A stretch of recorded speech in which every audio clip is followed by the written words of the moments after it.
দর্শক বন্ধুরা, আপনারা যারা কাপ্তাই গিয়েছেন অনেকেই এই স্ট্রাকচারটি দেখেছেন।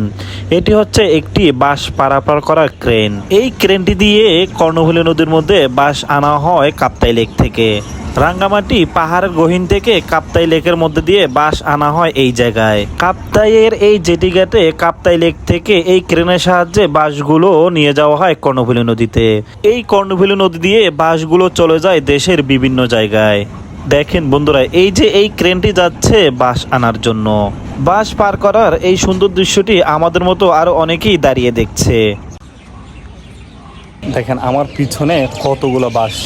এই বাঁশগুলোই এইখানে কার্গো মেশিন দিয়ে এই পার থেকে ওই পারে পারাপার করা হয়। এই যে দেখ, এই বাঁশগুলো এইমাত্র কাপ্তাই লেক থেকে রাস্তার উপর দিয়ে ক্রেন দিয়ে এনে কর্ণফুলী নদীতে নামানো হচ্ছে। কাপ্তাইয়ের জেটি ঘাটে কলার বাজার এবং কাপ্তাই ফিশারি ঘাটের একটি ভিডিও রয়েছে, আপনারা চাইলে দেখে আসতে পারেন।